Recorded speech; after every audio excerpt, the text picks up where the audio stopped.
There we go. Hello, hello. Welcome to the weekly show, the weekly news show. Good to see you guys. Sorry, had a little bit of technical difficulties there for a moment getting my just testing on my app, getting my thing going. But welcome to the show. Welcome to the Friday news show. How we doing? Yes, there's an app now. You probably see that in the bottom corner.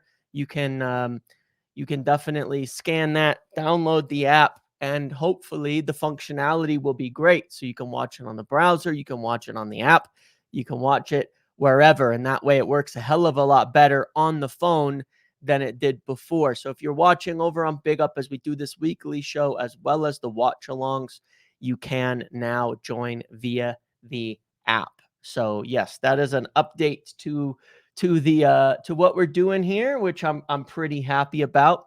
The other thing I want to make really quick mention of, if you check on our page over there, is that the weekly fantasy show and weekly fantasy game, the daily one for the Chelsea game, this one's going to be free this time. Want more people to play, want more people to get involved.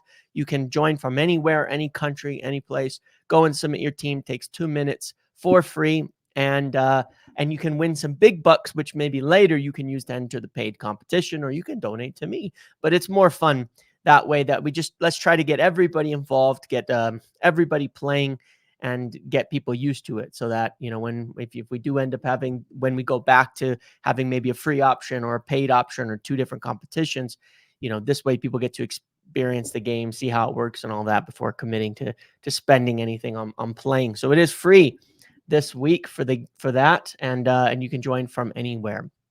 But yes, we have an app now. And for those of you watching on YouTube, definitely come over and join on Big Up for the watch alongs, the weekly news show, all of that. Play the fantasy game. But otherwise, thank you for watching. And let's get right into the news, because it's been a busy week. I need to get through this all fairly quickly to a degree. I have a lot of stuff to do today, and we will get into all of that. Hi, James. Just want to say, appreciate what you do for the fans. You clearing up with the seeming negative media towards United, which I think is the biggest problem amplified by their creators. Thanks for what you do. Appreciate that. And I will always try, despite my moments of, obviously, as we all do, upset during when we're crap, when things are going poorly and everything. I will always try to get back to being optimistic and happy about things. And I do think there's a lot of reasons for that. But let's get into the news, because it's been a busy week, but it also hasn't, because the truth of the matter is, a lot of the stories we saw this week, I'm not even going to cover in today's video. Why? Because they're bullshit. They were bullshit. There was a lot of clickbait and a lot of nonsense from many reports this week about Ruben Amorim and his job and things like that. And so let's start with the beginning. Let's start with where we were at the start of the week. Oh, man. I can't change the tabs. I can't share my tabs in the way that I would want to here. But that's all right. It should be fine. Let's see what this looks like. I hope I don't accident. You can see all the tabs I have up at the top on this. Usually I'm able to just share the little part of the screen, but it's fine. No big deal. I don't think there's anything that's particularly problematic up here about showing any of this for this video. Let's see if I put myself on the floating. There we go. Should be able to see fine. I just need to make sure as I switch tabs that I don't accidentally expose something here. But this is what I said at the start of the week. Amorim doesn't just retain the backing of the board.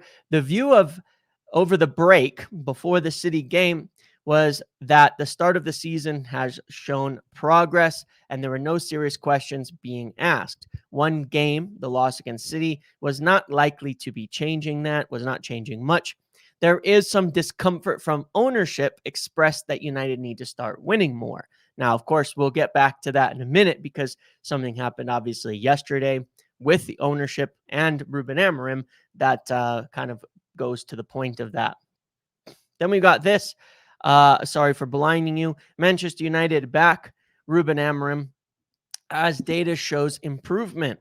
As data shows improvement, it says, and basically within the article, it says he retains the backing of the hierarchy. You share the manager's view that the losses and all that have masked some improvements in the team, that he retains the backing, that they're not trying to sack him, that they're not trying to do any of this, et cetera, et cetera, et cetera, and that they actually think, again, that United are in fact getting better, not worse, getting better.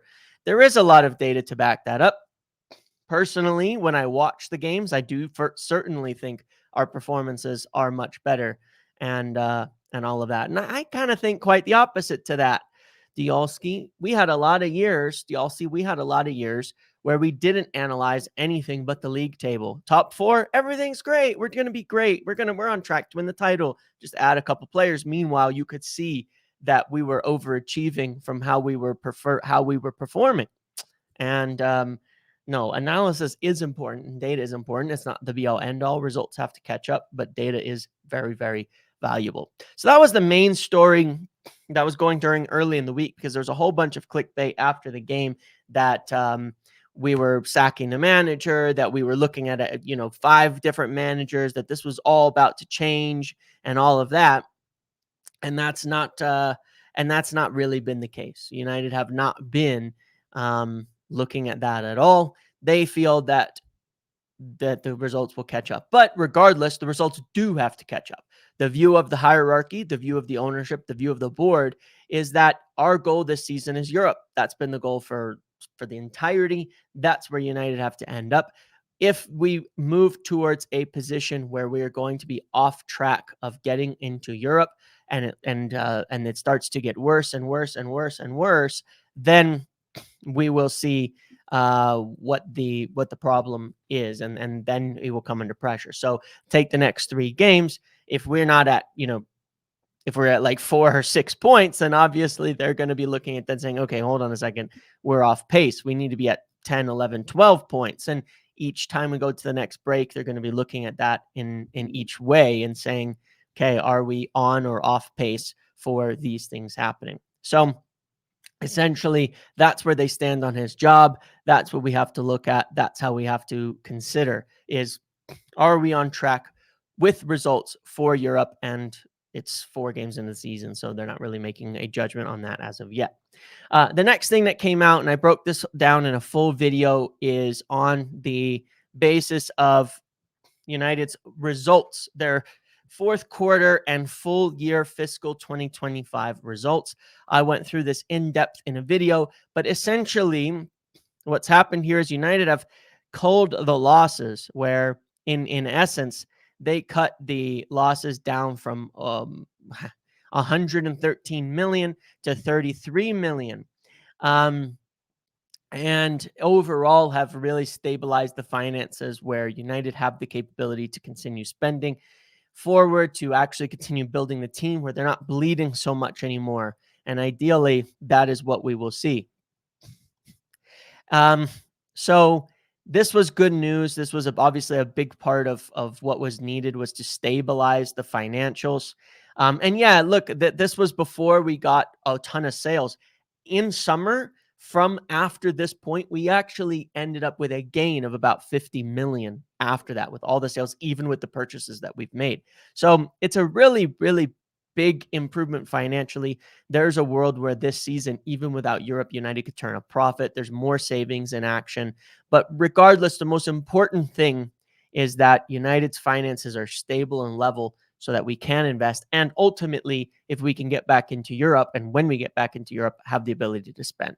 So the you know, the profitability, the financials, all of that are a lot better at this point in time. And that is one of the main jobs of the ownership, was to put that in place, stabilize things, and allow us to essentially move in the market. So fortunately, that is good. Without this change to the financials, there is no chance United could have ever been successful again, frankly. Doesn't guarantee success fixing the finances, but it certainly does mean you at least have the ability to go and spend. The PSR handcuff should be gone, and United should be able to do what they need to do. Manchester United in talks to appoint former Man City staff member. This is the next story that comes from Stephen Ralston at the MEN. Another academy appointment to look to appoint former Manchester City staff member Alan Wright would join the academy to coach in the professional development phase, which includes under 18s, under 21s who are developing into full-time footballers. So just more overhauls to the big academy review, getting the whole academy up to speed. Obviously, we've had a lot of people leaving, so this was one of the next stories, adding more to the academy. You know, we've obviously we put Fletcher. We've got the guy from Brentford came in to be the new academy director, or is coming in, and there's more appointments that are being made. Why did we borrow more money this summer, and will we pay back the money we borrowed from the revolving credit facility anytime soon? Good question. So going back to the financials, let me just pull this off of the screen, and then I can actually explain that, because it's a good question that I saw. Because some people have represented the fact that we borrowed more money as meaning our financials are worse, and they're not. You have to think about it this way, right? Transfers are always amortized on the books over 5 years, regardless of how you pay for them. Okay. So you buy 200 million in players on the books, it's going to count 40.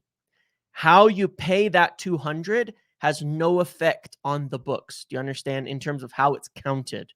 On the books, it's always going to be counted as 40 million. 40 million per year, 40 million per year, 40 million per year. That's just how these financials are run. That's just how these purchases are done. That's how football happens. So in the past, it used to be that we were always getting deals done over a 5-year period and amortizing it over a 5-year period and paying it over a 5-year period. So we had cash flow. We had a lot better cash in general in the business, but we could pay things over a long period. After COVID, a lot of our purchase, not just COVID, to be fair, because like we paid Harry Maguire 80 million up front, but how you pay for the deals, we're getting a lot of deals used to be just over 5 very often. Now a lot of them are paid over 1, 2, or 3 years.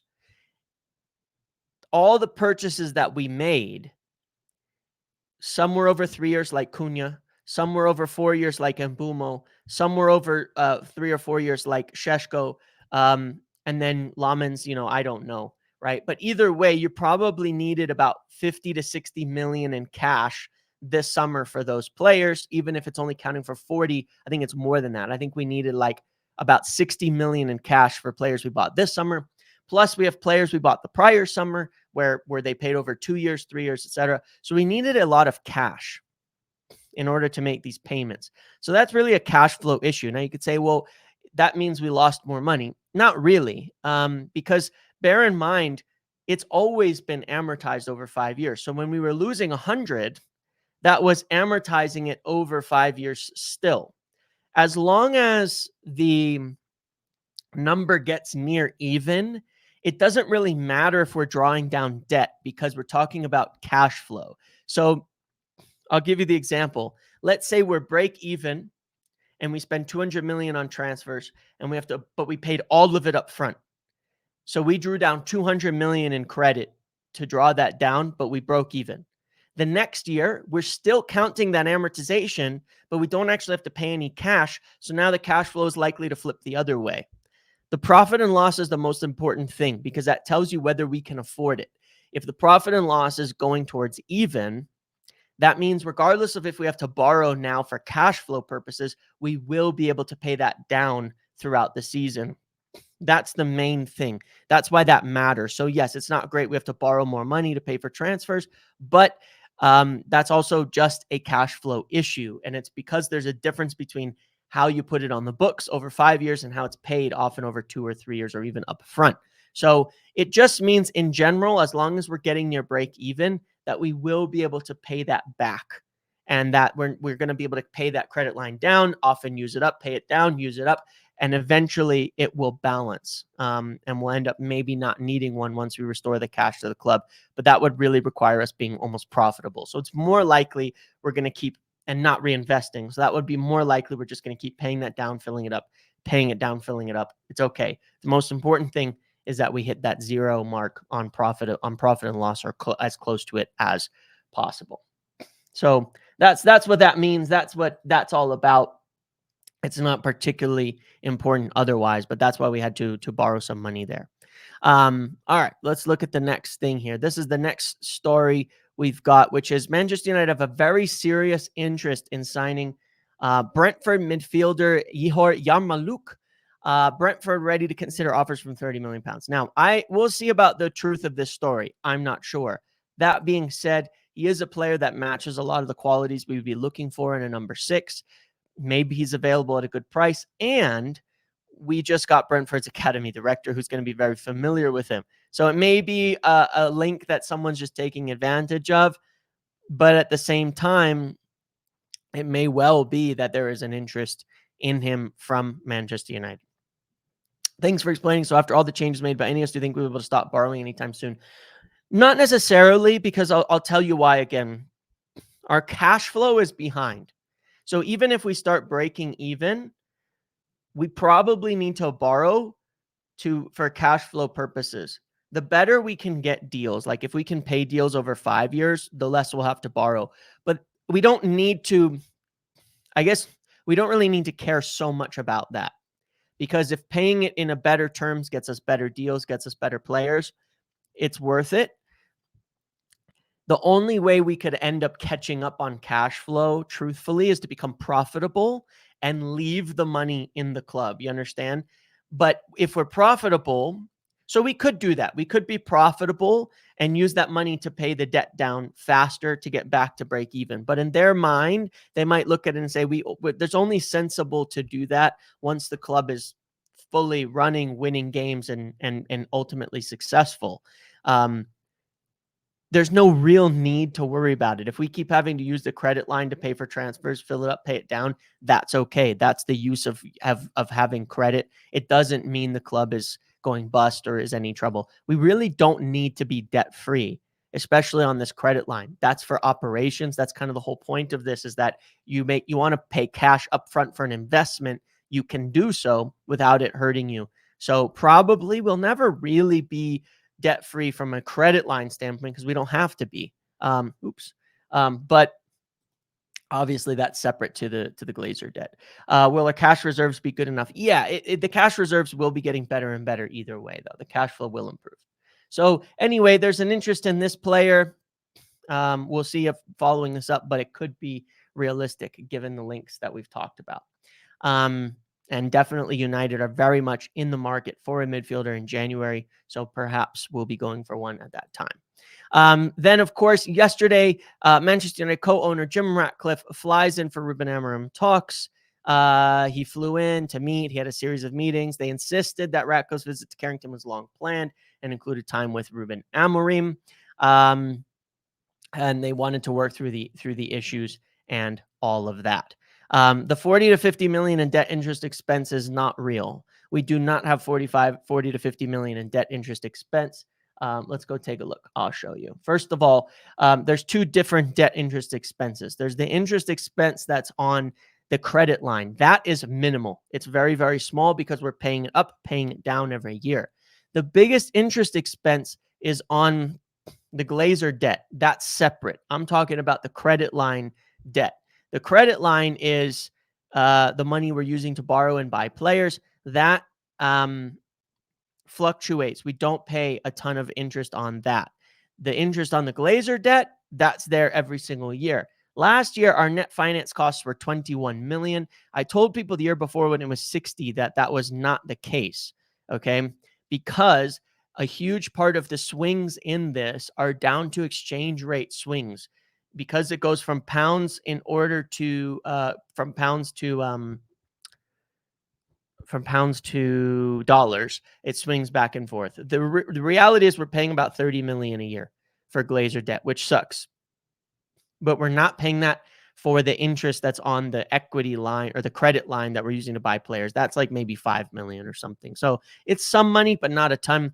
Unfortunately, I believe, yeah, the interest expense does count for PSR. So it's the Glazer debt that is the absolute biggest thing that is there for sure. The credit, and that obviously we all want that to be gone. The interest line debt, not so big a deal.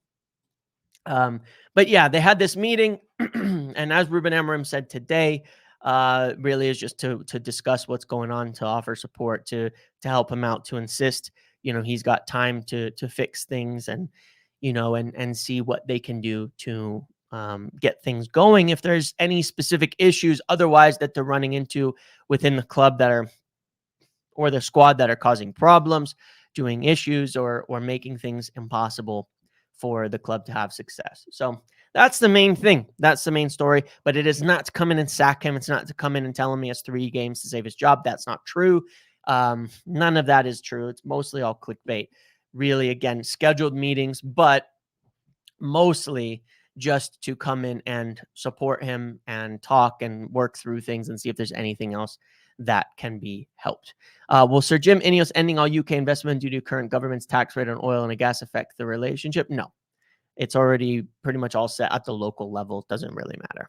And then obviously, lastly, come and join the fantasy competition. These are my picks. Again, it is free this week. You can join. The link will be below if you're watching on YouTube, and you can win some big bucks, which you use on this platform for, donations, or to potentially enter into future competitions and things like that. You get to pick 5 players, compete against the community, watch live during the game as it scores and such. Update again, free this week, no entry fee, so you can just play and have fun and see if you enjoy the competition. I think you will. And that means you can also do it from anywhere. So no more trips to the UK or Spain if you're not in those countries, and you compete against myself and others. And yeah, so use the link below to join on that. And again, the iPhone app is now out in the App Store for Big Up. So search for that as well. Get that downloaded. So if you're watching via there for the watch alongs or some of these videos, it's a lot easier. That's the news for the week. Tons of clickbait on Amorim. His job at right now is not under any threat, but we do need to win games. They do feel there's progress, but they know the results have to catch up with that. There is a little bit of impatience from Sir Jim on like, hey, we need to win games, guys. Like, this can't go on forever. He feels that way, understandably, and rightly so. Another academy hiring potentially there. The financials look very, very good. And maybe a new midfield name. We'll see. That's what we've got. Thanks for hanging out on this Friday. Wanted to make this a quick one. We'll be back later live for the usual preview, all of that, squad vote, etc. Thanks for hanging out over here on Big Up. If you're watching on YouTube, thanks for watching there. Make sure to like, comment, subscribe, turn notifications on, download the app, and get involved, play the fantasy competition, and I'll see you in the next one.